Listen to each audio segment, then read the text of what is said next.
¿Cómo están? Buenas noches. En esta edición de La Caja Negra vamos a hablar del tema de la policía, principalmente presupuesto de la policía. La semana pasada el senador Carlos Núñez del Partido Colorado hacía referencia a que va a solicitar una ampliación presupuestaria para la Policía Nacional. Nosotros le invitamos esta noche al viceministro de Asuntos Políticos del Ministerio del Interior, Ariel Martínez, el abogado. Vamos a hablar con él sobre este tema. El caso Prosegur puso al descubierto la precariedad en la que se maneja hoy nuestra Policía Nacional. Hablaba yo con el viceministro de Asuntos Políticos y tiró un título que publicamos el domingo pasado en el diario La Nación. Él decía: el crimen organizado se maneja con herramientas del siglo XXI. Nuestra policía con equipos del siglo XIX. ¿Está en condiciones actualmente, así como está hoy, la Policía Nacional de hacer frente al crimen organizado? De eso hablamos esta noche en La Caja Negra, pero antes te mostramos este informe.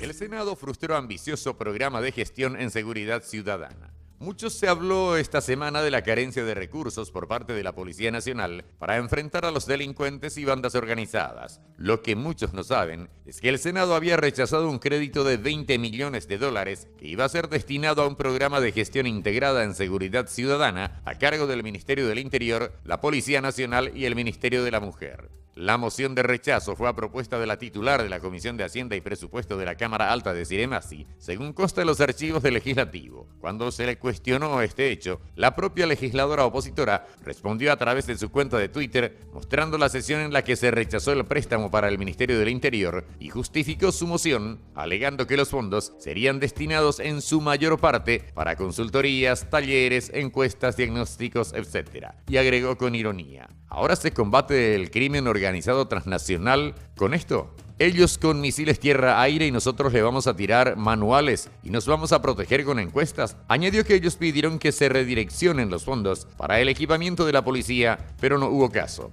Sin embargo, de acuerdo a un informe del Ministerio del Interior, estos recursos iban a ser destinados a dos proyectos de crucial importancia en la lucha contra el crimen, consistentes en 1. Mejoramiento de la infraestructura física y tecnológica del Laboratorio de Investigación Criminal y del Observatorio Nacional de Seguridad y Convivencia Ciudadana, y la generación de capacidades para la gestión de la seguridad ciudadana, el análisis de la información y la investigación criminal a nivel nacional, y 2. Fortalecimiento de la eficiencia para la prevención del delito y la prevención integral de la violencia sobre jóvenes y mujeres en Asunción y el Departamento Central. Para el primer proyecto, se tenía previsto destinar $10.316.154 y para el segundo, $9.683.846. En el primer proyecto se contemplaba, entre otros, la construcción de un moderno laboratorio de investigación criminal con su respectivo equipamiento, además de la especialización y capacitación de 1.000 policías investigadores, más la certificación de parámetros y protocolos de investigación criminal. En el segundo proyecto, se resalta la remodelación y reingeniería de 5 comisarías modelo, más la adquisición de 25 patrulleras equipadas, 200 cámaras de videovigilancia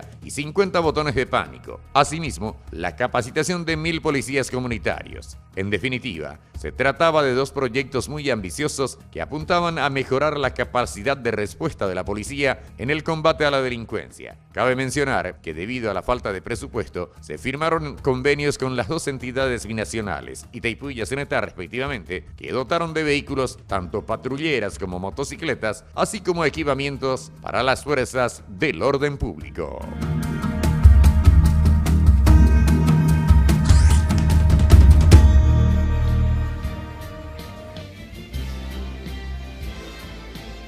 Bueno, sobre este tema le convocamos esta noche, como les adelantaba, al viceministro de Asuntos Políticos del Ministerio del Interior, al doctor Ariel Martínez. ¿Cómo te va, viceministro?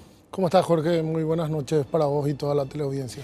Pues es que nosotros nos quedamos, por lo menos la percepción, cuando este caso en particular que nosotros estamos haciendo seguimiento, el famoso préstamo de los $20 millones, y el otro día en esas discusiones que uno tiene en los grupos de WhatsApp de los amigos, decían, ¿cómo es que insisten o ahora sacan otra vez a la luz este tema cuando que perfectamente se explicó que parte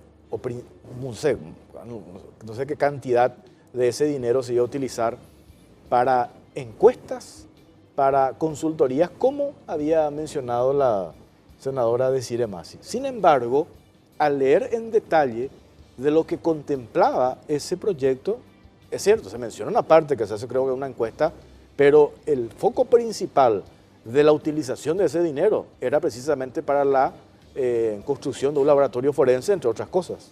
Bueno, yo creo que la senadora que mencionaste probablemente se haya confundido de la administración del Ministerio del Interior cuando se utilizaba recursos en encuestas o para pago de consultores, porque acá, y es importante mencionar, esto ocurre antes de que nosotros asumamos la dirección del Ministerio del Interior, ya fue durante la gestión del ministro de Vargas que esto se presenta, y claramente, como mostrabas vos en el informe, estos 20 millones de dólares de crédito que se solicitaba al BID era nada más y nada menos que para dotarle un laboratorio tecnológico a la policía que permita la investigación y la dilucidación de casos criminales, algo que es de sobremanera importante. Sí. Como decías vos al inicio y de la conversación que tuvimos para el diario La Nación, mientras la Policía Nacional utiliza herramientas del siglo XIX para enfrentar al crimen organizado, que utiliza y muy bien herramientas del siglo XXI, tenemos más que asegurado seguir perdiendo esta guerra que es tan desigual. Y para empezar a ganar esta guerra necesitamos estar todos de acuerdo en ciertos puntos, dejar de lado, por sobre todas las cosas, las mezquindades políticas, que son las que muchas veces hacen que se hablen mentiras, que se dejen de lado proyectos tan interesantes para el país y en este caso específico para la seguridad.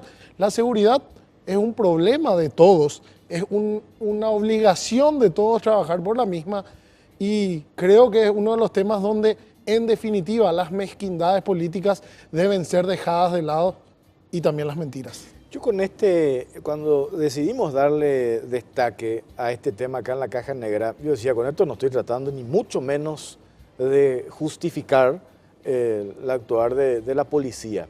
Me parece importante mostrar esta parte, porque hay también una avalancha mediática y de que solamente resaltamos lo que dice un sector de la oposición, ¿verdad?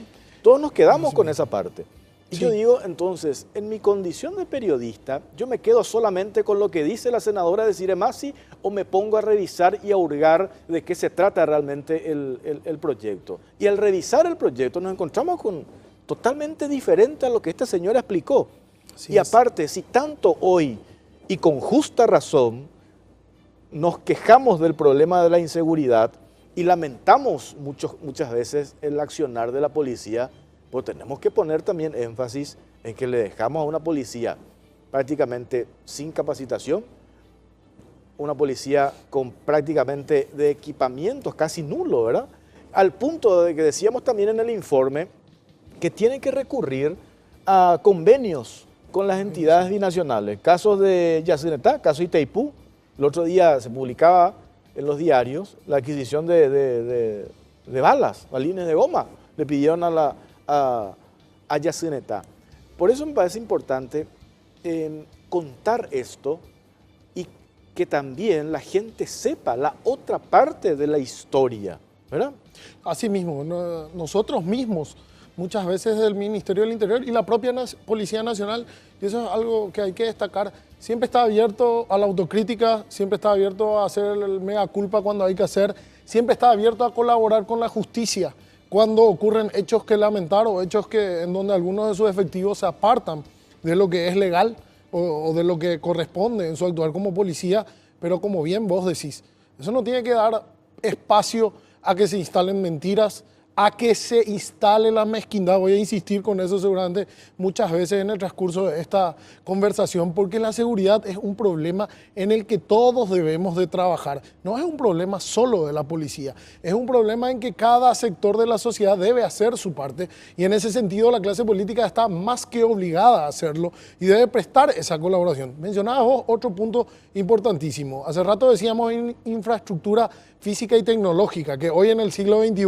sin tecnología es prácticamente imposible realizar ninguna tarea, y ni hablar de una lucha contra la criminalidad. Y lo otro es la capacitación, que también lo mencionabas. Acá se hablaba de capacitación de más de 1000 policías y con todo lo que ello implica para nuestros policías que muchas veces tienen esas carencias. La capacitación de más de 1000 policías en áreas tan importantes como la investigación, como la prevención y el apoyo en hechos de violencia contra jóvenes, contra mujeres, son temas que pueden todavía, porque yo tengo fe que esto y otras ampliaciones presupuestarias que seguramente se tratarán en los próximos días, van a cambiar totalmente el rostro de nuestra policía, van a producir lo que tanto necesitamos. Yo ya no quiero hablar de reforma en la policía, sino de una verdadera revolución en la Policía Nacional, porque es lo que necesitamos. Los últimos hechos que estamos viviendo nos demuestran que debemos de ocuparnos todos de nuestra policía. Y en eso reitero, la clase política es una de las más obligadas a así hacerlo y debemos dejar de lado, debemos de dejar de pensar en las próximas elecciones y debemos empezar a pensar en las próximas generaciones de paraguayos.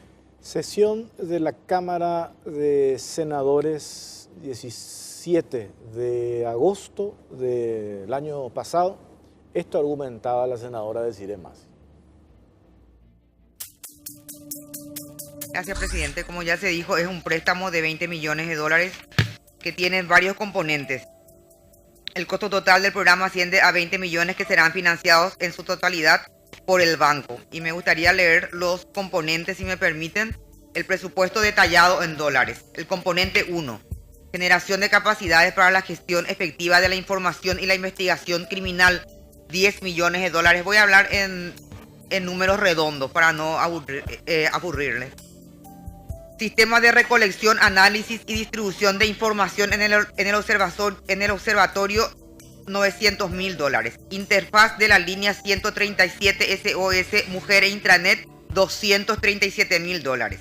Encuesta nacional de victimización realizada, 600 mil dólares. O sea, van a hacer una encuesta. Encuesta nacional implementada y analizada, otros 270 mil dólares. Personal capacitado certificado en recopilación, procesamiento, 175 mil dólares. Investigadores criminales certificados en investigación científica del delito, 74 mil dólares. Laboratorio construido, 2.7 millones de dólares. Sistema de equipos, 4.5 millones de dólares. Administración del proyecto, 790 mil dólares para administrar el proyecto. Componente 2, fortalecimiento de la eficiencia para la prevención del delito, otros 9 millones de dólares. Y ahí viene manual de integridad, software predictivo, estudios analíticos, o sea, nuevamente encuestas, jóvenes de 14 a 17 años participantes en terapias, efectivos policiales certificados, victimarios del Centro de Ofensores con Tratamiento Concluido, 440 mil dólares. Proyectos ganadores de convocatoria de organización civil, 120 mil dólares. Campaña de comunicación diseñada e implementada, 160 mil dólares. Presidente, este proyecto, en realidad el préstamo del Ministerio del Interior hace bastante tiempo ya que tiene dictamen. Y esto se ha discutido mucho en la anterior legislatura, vamos a decir, en la Comisión de Hacienda. Si uno ve efectivamente los componentes, que es lo que uno puede ver, que de los 20 millones de dólares en la realidad para inversión física necesaria, por lo menos particularmente no voy a objetar la construcción del laboratorio, del software predictivo que en realidad ya tienen, pero que vuelven a repetir nuevamente, pero vamos a hacer caso omiso a eso, y otro montón de cosas que si uno suma, el préstamo no puede pasar los 5 millones de dólares. Y en realidad el préstamo nuevamente es de 20 millones de dólares, donde otra vez estamos hablando de las mismas encuestas que ya se están haciendo, de talleres, de capacitación, de ONG, de manuales y de un montón de cosas. Si uno suma lo que es inversión física solamente, pero siendo muy generoso, no va a pasar de 7 millones de dólares. Este tema ha sido conversado con el ministro de Hacienda. Nuevamente se le pidió, y lo digo sinceramente, que retire este proyecto y que puedan ellos realmente redefinir si hay 20 millones de dólares disponibles para seguridad, la posibilidad de, preservando el laboratorio de investigación criminal, el software y toda la parte que significa esto, que no va a pasar de 5 millones de dólares, redireccionar lo otro para seguridad, inversión física también, en seguridad también, pero tantas capacitaciones, tantos talleres, tantas encuestas, tantos manuales nuevamente. Bueno, este fue el argumento de la senadora Massi, que el otro día cuando le recordaron, cuando saltó lo de Prosegur y que yo mencionaba hace rato, pone en evidencia la precariedad en la que se maneja nuestra policía, porque hay un video bastante claro, ¿verdad? Se le ve a un policía haciendo referencia a que tienen que racionalizar el uso de balas, ¿verdad? Y vos decís, ¿cómo vamos a combatir así el crimen organizado, ¿verdad? Cuando tenés que racionalizar el uso de las balas. ¿No dice la verdad acá la senadora Massi? No, yo tengo que hacer mención que ahora, viendo esto que manifestaba ella en la sesión, yo creo que es mucho más razonable a lo que escuchamos en la semana pasada, en la generalización o en el análisis simplista que escuchábamos de que era todo para consultorías. Acá hasta planteaba una reingeniería de lo que se presentaba en agosto en la administración anterior del Ministerio del Interior, y yo hasta quisiera tomar eso que plantea la senadora Desirée Massi y comprometernos a que vamos a visitarle y ojalá podamos trabajar juntos y presentar un proyecto que sea aprobado en la brevedad posible para que pueda la policía contar con estos elementos tan importantes como son inversión en infraestructura, inversión en tecnología, capacitación, programas de concientización en hechos que ocurren tan a menudo en nuestra sociedad como son la violencia contra la mujer, programas de concientización y capacitación de jóvenes. Así que yo veía un análisis que hacía en la sesión del Senado, que me parece bastante diferente a lo que escuché en los últimos días. Sí. Y yo quisiera quedarme con las manifestaciones de la senadora del Senado, que me parecen razonables y que me parece que nos plantea este desafío de trabajar juntos desde el Ministerio del Interior, desde el Poder Ejecutivo con el Congreso, para que en la brevedad posible podamos tener no solo este crédito, sino que la posibilidad de brindar recursos a la Policía Nacional y que pueda trabajar en los hechos que ocurrieron en los últimos días y en todo lo que nos está por venir. Es muy importante tener policías capacitados, policías con conciencia y policías que tengan las herramientas adecuadas para luchar contra la criminalidad. El senador Carlos Núñez, yo hacía referencia también, él mencionaba que, ahora estamos en mayo y ya tienen que empezar, o se va a empezar a trabajar sobre las ampliaciones presupuestarias. Obviamente, cuando el año pasado el Ejecutivo decide vetar en su totalidad el presupuesto 2017, no quedó contemplado ese aumento que tengo entendido estaba previsto para la Policía Nacional. Entonces, por eso es importantísimo que se rediseñe o se haga esta reingeniería, no sé si del presupuesto o, no sé, habría que preguntarle al ministro de Hacienda, no sé si vos tenés esa información de cómo está para abrir la posibilidad de que este préstamo, de que estos 20 millones de dólares podamos redireccionar y obtener nuevamente. Yo creo que todas las formas de obtener recursos para la policía en este momento son indispensables. Las ampliaciones que seguro van a ser presentadas por la situación bastante particular que vivimos, de tener el mismo presupuesto que el año anterior, seguramente vamos a estar ahí debatiendo con los senadores, vamos a estar acompañando a la policía. Nuestra policía necesita esas herramientas, necesita herramientas en la capacitación de sus hombres y mujeres, necesita herramientas en los programas que puedan acercar a la ciudadanía. Hablábamos también, y lo presentabas en este informe, que la policía comunitaria es otro de los ejes de este crédito y de otras ampliaciones que se está haciendo en los próximos días. Por ejemplo, el Ministerio del Interior va a estar inaugurando 2 comisarías modelos en el área metropolitana que tienen justamente este componente de acercar a la ciudadanía a su policía o de acercar su policía a la ciudadanía y de también empezar a implementar las primeras innovaciones en tecnología que permitan esa transparencia, esa cercanía, esa velocidad que debe haber en esos tratos. Tenemos que ir a la pausa. A la vuelta vamos a hablar qué importante es trabajar sobre el tema de la capacitación, porque no sé qué se tiene que hacer para... Hoy hay un divorcio, convengamos, entre la ciudadanía y la policía. Sí. Hoy hay más temor cuando uno ve a la policía que sentir que esa sensación de protección. Yo como policía me cago en la pata, ¿verdad? ¿Y cómo haces para revertir eso? A la vuelta de la pausa hablamos, y lo otro que no es menos importante. Cuando tomabas esto que el año pasado declaraba la senadora Desirée Massi, y ahora vos decís, vamos a trabajar juntos, pero ¿cómo haces para descontaminar la cuestión política de una cuestión de seguridad nacional de vital importancia para el país? A la vuelta de la pausa, ya venimos.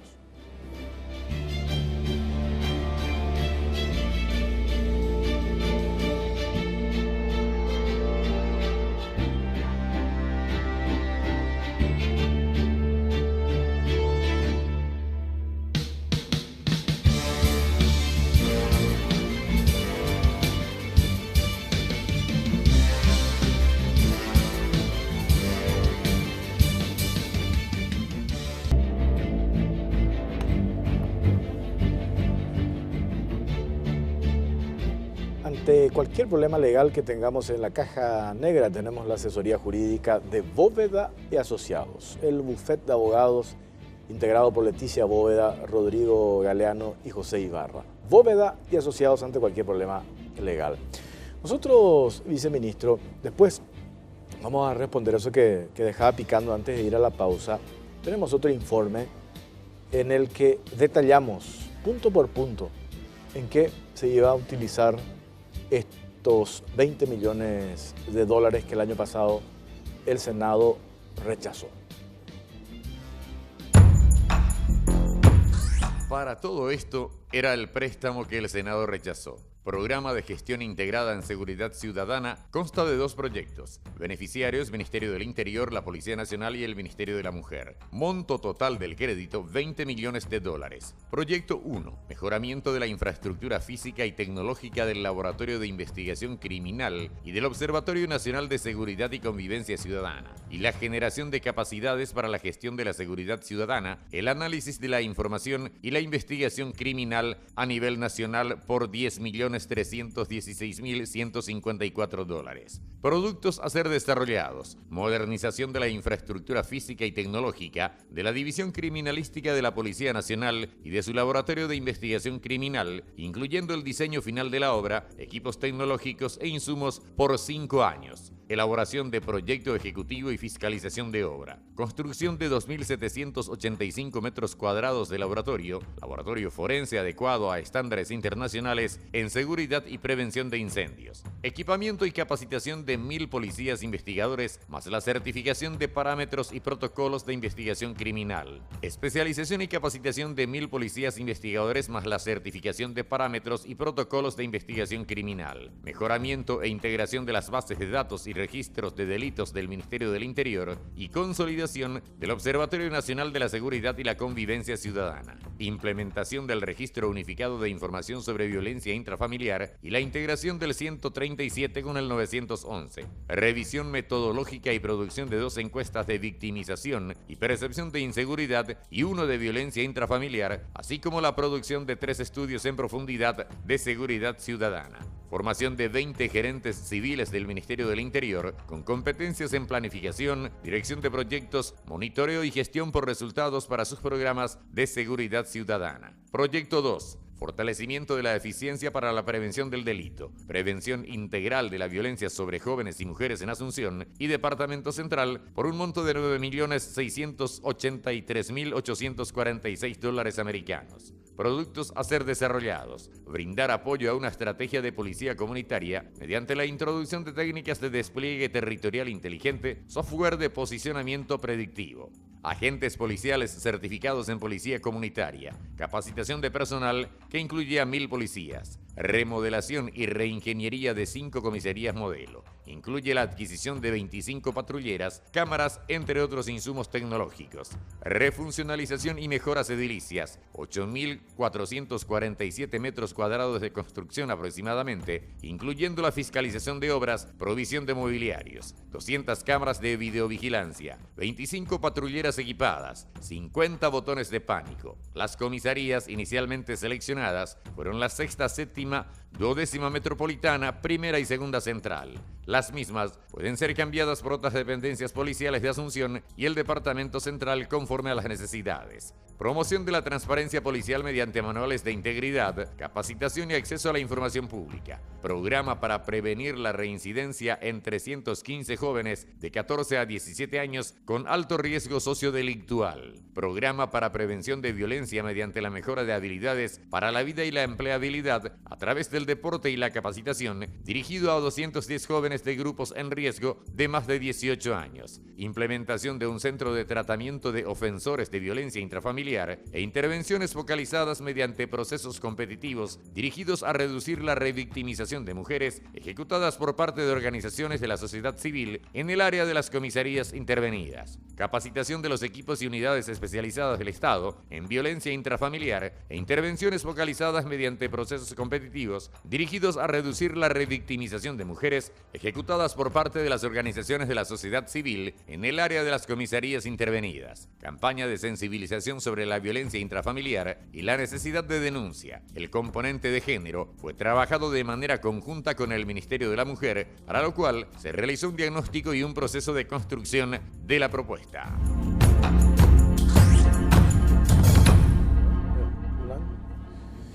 Por ahí está en detalle.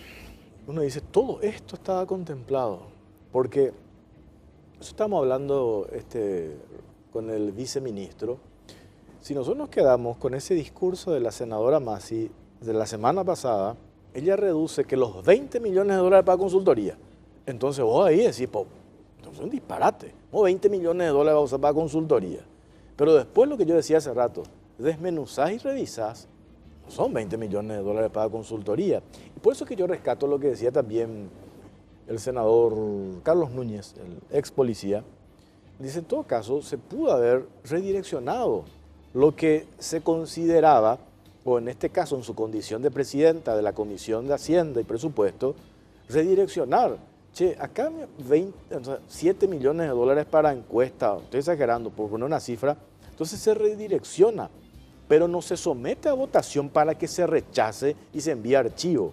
Y dejas en estas condiciones a la policía cuando que vemos lo mucho que se iba a hacer con este dinero, viceministro. Sí, cuando hablabas de cómo desvincular estas mezquindades, más que políticas, diría partidarias, del tema de seguridad, creo que justamente debemos de evitar estos discursos simplistas que escuchamos en la semana. Yo me quedo con el discurso de la senadora en el Pleno, donde es mucho más elaborado y donde hace cuestionamientos que seguramente serían válidos. Un discurso muy distinto con el que dijo la vez pasada. Por eso ¿verdad? digo, un discurso que es diferente al discurso simplista que escuchamos en la semana. Me quedo con lo que dice el senador Núñez, de que en todo caso, y haciendo la aclaración varias veces que es antes de nuestra administración, ¿verdad? Que en todo caso si hubo errores, deberíamos de sentarnos y tratar de redireccionar esto. Pero lo que tenemos que concientizarnos todos es que debemos de proveer de recursos a nuestra policía. Creo que es el momento adecuado tuvimos que haber seguramente pasado por estos momentos tan difíciles que pasamos hace pocos días, para que sea un tema que esté todo el tiempo en los medios, que esté todo el tiempo en la discusión de la ciudadanía. Y yo tengo muchas esperanzas, quiero quedarme con los discursos más elaborados, con los discursos más racionales. Lo que yo te preguntaba hace rato, ¿cómo haces para descontaminar? Porque si vos trancás que le den plata a la policía, presupuesto a la Policía Nacional para capacitación y equipamiento, la policía fracasa en este gobierno. La policía fracasa es igual, el gobierno fracasa. El país fracasa. Claro, no, pero yo te digo la reducción simplista de la lectura que hacen algunos referentes de la oposición. Por eso vos me decías en esa entrevista que hicimos para La Nación, que se publicaba el domingo, cuestiones como seguridad nacional, seguridad ciudadana, Eso no puedes mezclar con las cuestiones de oportunismo político. Así mismo. Las mezquindades deben dejarse de lado. Y bueno, ¿cómo haremos? Nosotros desde el Ministerio del Interior tenemos clara la película, tenemos un direccionamiento claro del señor Presidente de la República, que es el de abrir las puertas, transparentar y buscar profesionalizar la labor de la policía. Ese es un camino largo, un camino que seguramente va a ser doloroso, un camino que nos va a obligar, y en ese sentido somos convencidos que es la única forma, a tratar de buscar consensos, a generar consensos, a sentarnos en las mesas de diálogo, a tragarnos sapos y culebras y a buscar y a tratar de que se llegue a un discurso racional. No podemos tener discursos simplistas, no podemos tener discursos con intereses partidarios cuando se trata de la seguridad nacional. Esto afecta directamente a nuestros ciudadanos, esto afecta directamente a lo que vive el paraguayo y la paraguaya día a día. Convengamos que la delincuencia no hace ninguna discriminación, ¿verdad? No dice, este es opositor, este es oficialista, este es liberal, este es colorado, este es blanco, este es negro. Le puede llegar, y tampoco hace diferencia ni discriminación de clase social. Asimismo, la lucha contra la delincuencia debe ser una prioridad en este momento. Creo que sobre eso debemos de basar mucho de lo que hagamos en lo que queda de este periodo. Debemos de sentarnos a discutir, debemos sentarnos a tratar de lograr consensos y debemos dejar de lado, voy a ser reiterativo con eso, los discursos simplistas, los discursos que buscan el golpe, los discursos que buscan sacar rédito político. Acá esto es prioridad de todos, todos sufrimos día a día, y si no nos sentamos a hablar seriamente, si no nos sentamos o dejamos de lado por un momento aunque sea esos intereses que tanto se juegan día a día, no vamos a buscar la solución que tanto queremos. Para cerrar este tema de la policía, porque en el siguiente bloque vamos a hablar de otro tema, ¿cómo haces para, esto que te preguntaba hace rato, para reconciliar a la policía con la gente? Sin duda necesitamos una policía mucho más cercana. Siempre hacemos ese cuestionamiento. Queremos nosotros tener una policía, por poner un ejemplo, acá en el microcentro de Asunción nomás, una policía que esté más cerca de la gente, una policía que esté atenta a su ciudadanía, una policía a la que los transeúntes se puedan acercar y hacer consultas sin ningún temor, una policía que a veces que no esté mirando sus relojes, sus teléfonos, que no esté mirando sus relojes, que no esté seguramente tomando tereré, que esté sentada, una policía alerta y cercana a su ciudadanía. En eso estamos trabajando, en ese sentido hay proyectos que el Ministerio del Interior pronto va a estar sacando, una policía comunitaria, una policía cerca de su comunidad, una policía en la que se pueda confiar como un hermano mayor, como un amigo. Hace un mes estuve acá nomás en Chile, y impresionante, y hablábamos con otros colegas porque viajamos con un grupo de periodistas, el respeto que le tienen los chilenos a los carabineros. Y comentábamos nosotros, imagínate la diferencia que hay en ese respeto y cómo ellos lograron obtener eso. Mucho tiene que ver con el sistema de selección, desde el vamos, desde cuando uno aspira a ser policía. Porque pasa incluso, no sé si vale el ejemplo, pues se me ocurre ahora, cuando se habla de vocación. Vos tenés que amar esa vocación. Porque yo ponía como ejemplo, pasa con la iglesia, el cura que decide ser cura tiene que amar a Cristo. O si no, por el camino se desvía. Ahí le tenés al Lugo, ¿verdad? Por poner un ejemplo, ¿verdad? Los curas se desvían. Tenés que amar esa vocación, amar la vocación. Y la policía es una vocación. Y cuando ya ingresás a filas policiales, desde el vamos, se tiene que hacer una selección pero rigurosa, no vendiendo exámenes. Sin como duda. Sucedió hace poco, ¿verdad? Como sucedió y se investigó y se llevó a los culpables y se tomaron las medidas que había que tomar. Y por otro lado, hay que reconocer también, nuestra policía es un reflejo de nuestra sociedad. En eso tenemos que hacer un mea culpa a todos los paraguayos. Yo, antes cuando estábamos en el gremio de fiscales, decía muchas veces, no tenemos los fiscales que queremos. Tenemos los fiscales que nos parecen como paraguayos y es lastimoso, ¿verdad? Es la misma cosa con la policía. La policía es también un reflejo de la sociedad que vivimos y en eso falta invertir muchísimo en educación y que lleguen y que haya y generar esa vocación de que los mejores sean quienes quieren ser policías. Y para eso debemos de generar muchísimas condiciones que seguramente este programa solo no va a va a bastar, estar. pero estamos e iniciaremos, eso podemos estar seguros, un proceso que ya no podemos hablar de reforma hoy. Debe ser una revolución dentro de la policía. A la vuelta de la pausa, acá en la Caja Negra, vamos a hablar sobre el famoso circuito cerrado del PLRA, lo que sucedió el 31 de marzo, ahí en el local del Partido Liberal Radical Auténtico, la historia del vinagre, bombas Molotov. ¿Cuál es la lectura política que tiene el viceministro sobre lo ocurrido esa noche? A la vuelta de la pausa, ya venimos.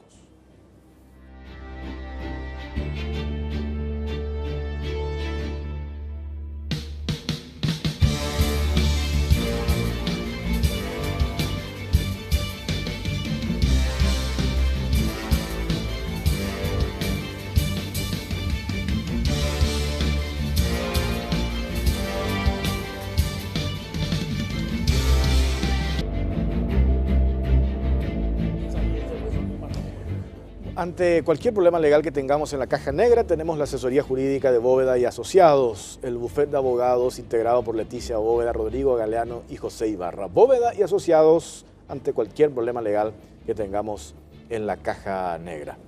Nosotros en el programa anterior habíamos mostrado, Natalia, no sé si tenemos a mano esas imágenes de lo que muchos ya vimos, de lo que pasaba en el local del Partido Liberal Radical Auténtico. Esto que derivó después en la imputación de 4 personas. ¿Por qué? Por la elaboración de bombas Molotov. La elaboración de bombas caseras es un delito. Eso está contemplado en la ley de armas, viceministro, Sí, ¿verdad? sí.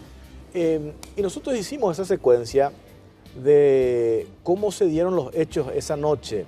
21:53, llega un hombre en motocicleta, trae la famosa bolsa negra, lo pone al costado ahí en recepción del local del partido, después llegan otros 2 jóvenes o imputados, van hasta el patio trasero del local del PLRA y allí se observa, a juzgar cuando uno ve estas imágenes de que estos jóvenes están elaborando las famosas bombas Molotov. Pero nos llamó, ahí, ponemos las imágenes por favor, pero nos llamó la atención, ahí está, este es el hombre con la bolsa negra que llega a las 21:53 en motocicleta, el local del PLRA, mucho antes del asesinato de Rodrigo Quintana esa noche. Ahí ese mismo hombre que mete la bolsa negra le saluda al senador liberal Luis Alberto Wagner, el hombre se retira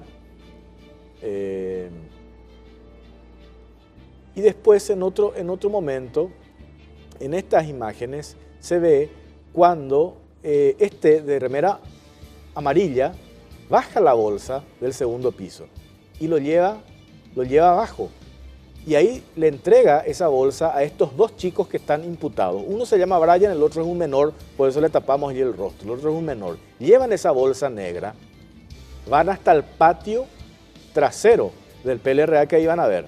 Van hasta el patio trasero, van ahí a la mano derecha, recogen una tela blanca y van y colocan lo que hay ahí en la bolsa negra, sacan las botellitas, cortan la tela blanca y preparan las mechas y colocan en las botellitas de vidrio, la que la Fiscalía sostiene lo de las bombas Molotov. ¿Qué es lo que nos llamó la atención a nosotros y cuál es hoy el argumento que utilizan algunos referentes del PLRA? Y ahí van ellos a distribuir ahí aparece el famoso chofer imputado de Efraín Alegre con una de las botellitas. Ahí vuelve a subir el hombre, que entre paréntesis parte de esas bombas Molotov, ahí se ve, las guarda ahí en la oficina del propio presidente del PLRA. Ahí se guardan una parte de las bombas Molotov. Y esto es minutos antes ya de la llegada de los policías que estaban siguiendo a los que armaron disturbio frente al diario ABC Color. Y ahí está otro de los muchachitos que tiene la bomba Molotov en la mano. Ahí está este muchacho que va ahí a la oficina del presidente del PLRA, recoge, ahí se nota, que recoge una de las botellas y se baja. Y ahí viene el chofer de Efraín y le dice, espera un poco, te falta algo. Espera, te voy a mostrar cómo funciona esto que estás llevando. Saca de su bolsillo una mecha, ¿verdad? Le pasa, ¿verdad? Y le dice cómo tiene que usar. Ahí está. Y ahí le muestra cómo tiene que usar. Y ahí se baja este hombre, ahí vamos a ver las imágenes, ahí segundos antes ya del asesinato. Ahí va otra vez este hombre arriba, ya con su bomba casera en la mano, ¿verdad? Recorre todo el local del PLRA. Ahí está el famoso Steven Patrón, no sé cómo es, o también está imputado, también se lo ve después en otro momento con ahí ya tiene en la mano la botella. Ahí ya tiene en la mano la botella, otro de los imputados. Y después van a ver ustedes ahí la corrida, cuando se da lo trágico, lo terrible, lo del asesinato de Rodrigo Quintana. A ver, volvamos conmigo, sí. Todo esto, viceministro, ¿cuál es la lectura? Uno relata, yo estoy relatando exactamente lo que estoy viendo. Ahora, lo que no cerré es, me dice el diputado Antonio Busarquis, esto es vinagre. Esto es vinagre que estábamos preparando con pedazos de tela para protegernos de los gases lacrimógenos. ¿Se puede creer en esa historia del vinagre? La otra vez a un colega tuyo le decía yo, puede ser agua bendita también, pero tiene una mecha. No sé para qué tendría que tener mecha un líquido que lo están manejando ahí en botella. Que se ve perfectamente en las imágenes, entre paréntesis. Se distingue Aparte, hoy hay una pericia de la Fiscalía que determina esto, ¿verdad? Tenemos una imputación de la Fiscalía que determina que son bombas Molotov. Mientras tengamos esa versión, debemos de creer en ello. Yo creo que las imágenes son bastante claras. La mecha que se ve en todas estas botellas. Y ahí está, dejan este es muy claro. Cuando se da lo del asesinato a Rodrigo Quintana, ahí segundos después, uno de los jóvenes, ese que estaba arriba, quien el chofer de Efraín, ahí se ve cuando llega el muchacho en motocicleta, ese que veíamos hace rato, cuando el chofer de Efraín le entrega la bomba, este chico desde el patio trasero del PLRA arroja esa bomba. Entonces yo digo, si esto es vinagre, ¿por qué arrojar? ¿Con qué intención? ¿Para asustarle al policía con vinagre? La verdad que cada vez que vemos todas estas imágenes nos dejan pasmados. Hablar de bombas Molotov, hablar de un joven muerto, hablar del incendio al Congreso, que quedó bastante de lado en todo lo que hablamos en estos días. Yo no me puedo ni imaginar, y creo que nadie se puede imaginar, ver el Congreso de otro país ardiendo. Solamente los nazis hicieron eso en la Alemania de los años 30 del siglo pasado. Es decir, estábamos ante hechos que son gravísimos, y eso quiero aprovechar el espacio que nos da, que el Ministerio del Interior y la Policía Nacional han sido los primeros en colaborar. Se pudieron haber cometido errores al inicio, pero fue en el ánimo de transparentar. Si se descubrieron, entre comillas, errores que se pudieron haber cometido, fueron porque la propia policía y el propio Ministerio del Interior pasaron in extenso todos los videos que tenían, pasaron in extenso todos los audios. Escuchábamos hace días que una fiscal decía que tienen más de 7.000 audios que analizar. Eso lo pasó la policía del Ministerio del Interior. Es decir, acá siempre hubo un ánimo de transparentar, siempre hubo un ánimo, y a veces pudo haber sido hasta apresurado, de compartir con la ciudadanía las noticias que iban surgiendo. Sin embargo, se presentó como que hubo algo que era una versión oficial, y eso habla, yo quiero creer, de ignorancia y no de mala intención, porque en toda investigación criminal de hechos tan complejos y graves como lo que ocurrieron en la noche del 31 y la madrugada del 1, hay diferentes estadios. Al inicio uno recolecta evidencia y van surgiendo hipótesis primarias que obviamente pueden tener giros. Luego el investigador tiene ciertos indicios de cómo ocurrieron los hechos, que es lo que está ocurriendo en los últimos días con las imputaciones de la Fiscalía. Después va a tener seguramente su convicción el fiscal o los fiscales que están investigando, presentará acusación y todo se resolverá en un juicio oral. Por eso es importante tener en claro y que la ciudadanía no se deje engañar. Acá no hubo versiones oficiales que se quisieron plantar desde un inicio. Acá hubo hipótesis en el ánimo de transparentar que hicieron los medios, ni siquiera hicimos nosotros. Nosotros presentamos hechos, nosotros mostramos situaciones, respondíamos cuestiones que en ese momento la gente quería saber, o los medios principalmente querían saber.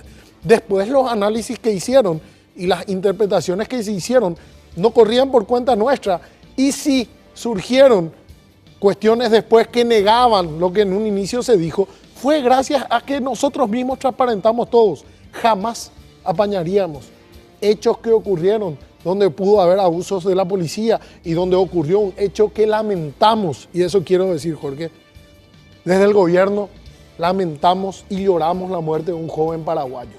Lastimosamente, muchas veces no vimos la misma actitud en otros actores políticos.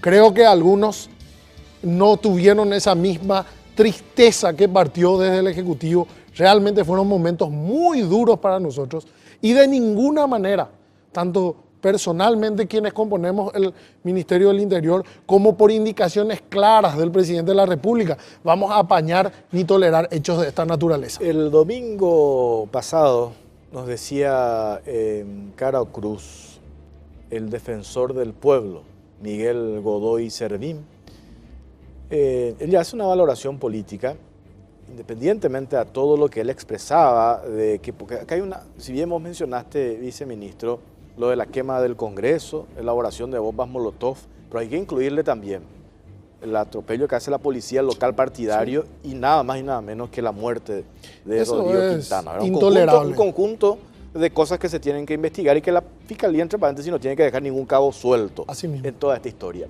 Pero lo que cuestionaba el defensor del pueblo es cómo es que un sector, o específicamente el presidente del PLRA, Efraín Alegre, utilice la figura o la imagen de un joven asesinado en esas circunstancias para hacer proselitismo en un acto político, exhibiendo en un cuadro la foto del... Y esa valoración del defensor del pueblo obviamente ya le valió un montón de críticas, ¿verdad? Vuelvo a decir, nosotros sentimos, estamos haciendo hasta lo imposible, estamos multiplicándonos para que se aclare ese hecho. No vamos a tolerar nunca que vuelva a ocurrir en nuestro país que un joven paraguayo, un joven militante político, pierda la vida nada más y nada menos que dentro de un local partidario. Sí. Es un hecho que lamentamos y que estamos poniendo todo el empeño en aclarar. Y quisiéramos que todos nos ayuden, que no utilicemos como un motivo de guerra, como un motivo de instalar medias verdades o medias mentiras, y que sea algo que nos una en la lucha para esclarecer los hechos y sancionar a los responsables, no para utilizar esto mezquinamente. Viceministro, gracias por su tiempo, muy amable. Gracias a vos, Jorge, y si me permitís, quiero poner en ese sentido de manifiesto la actitud de la familia de Rodrigo Quintana, que fueron los que primero se abrieron al perdón, al diálogo, perdonaron inclusive a la propia policía, que fue que visitó a los mismos días después. Ojalá sea ese el espíritu de todos los paraguayos y dejemos de lado las mezquindades y sea la seguridad, más allá de todas las diferencias, algo que nos una. Gracias por acompañarnos en esta edición más de La Caja Negra. Buenas noches.